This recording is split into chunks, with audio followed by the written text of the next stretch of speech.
سب سے پہلا گھر جو لوگوں کی عبادت کرنے کے لیے مقرر کیا گیا تھا وہی ہے جو مکے میں ہے، بابرکت اور جہان والوں کے لیے موجب ہدایت۔ اس میں کھلی ہوئی نشانیاں ہیں، جن میں سے ایک ابراہیم کے کھڑے ہونے کی جگہ ہے۔ جو شخص اس مبارک گھر میں داخل ہوا اس نے امن پا لیا، اور لوگوں پر اللہ کا حق یعنی فرض ہے کہ جو اس گھر تک جانے کا مقدور رکھے وہ اس کا حج کرے، اور جو اس حکم کی تعمیل نہ کرے گا تو اللہ بھی اہل عالم سے بے نیاز ہے۔ اور جب ہم نے خانہ کعبہ کو لوگوں کے لیے جمع ہونے اور امن پانے کی جگہ مقرر کیا اور حکم دیا کہ جس مقام پر ابراہیم کھڑے ہوتے تھے اس کو نماز کی جگہ بنا لو، اور ابراہیم اور اسماعیل کو حکم بھیجا کہ طواف کرنے والوں اور اعتکاف کرنے والوں اور رکوع کرنے والوں اور سجدہ کرنے والوں کے لیے میرے گھر کو پاک صاف رکھا کرو۔ بے شک کوہ صفا اور مروہ اللہ کی نشانیوں میں سے ہیں، تو جو شخص خانہ کعبہ کا حج یا عمرہ کرے اس پر کچھ گناہ نہیں کہ دونوں کے درمیان چکر لگائے، بلکہ یہ ایک نیک کام ہے، اور جو کوئی نیک کام کرے تو اللہ قدردان ہے، دانا ہے۔ اور اللہ کی خوشنودی کے لیے حج اور عمرے کو پورا کرو، اور اگر راستے میں روک لیے جاؤ تو جیسی قربانی میسر ہو کر دو، اور جب تک قربانی اپنے مقام پر نہ پہنچ جائے سر نہ منڈاؤ۔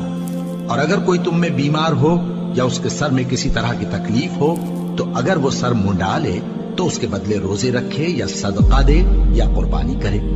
پھر جب تکلیف دور ہو کر تم مطمئن ہو جاؤ تو جو تم میں حج کے وقت تک عمرے سے فائدہ اٹھانا چاہے وہ جیسی قربانی میسر ہو کرے، اور جس کو قربانی نہ ملے وہ 3 روزے ایام حج میں رکھے اور 7 جب واپس ہو۔ یہ پورے 10 ہوئے۔ یہ حکم اس شخص کے لیے ہے جس کے اہل و عیال مکے میں نہ رہتے ہوں۔ اور اللہ سے ڈرتے رہو اور جان رکھو کہ اللہ سخت عذاب دینے والا ہے۔ حج کے مہینے معین ہیں جو معلوم ہیں، تو جو شخص ان مہینوں میں حج کی نیت کر لے تو حج کے دنوں میں نہ عورتوں سے اختلاط کرے، نہ کوئی برا کام کرے اور نہ کسی سے جھگڑے۔ اور جو نیک کام تم کرو گے وہ اللہ کو معلوم ہو جائے گا۔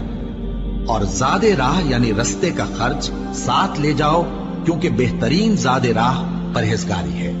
اور اے اہل عقل مجھی سے ڈرتے رہو، اس کا تمہیں کچھ گناہ نہیں کہ حج کے دنوں میں بذریعہ تجارت اپنے پروردگار سے روزی طلب کرو۔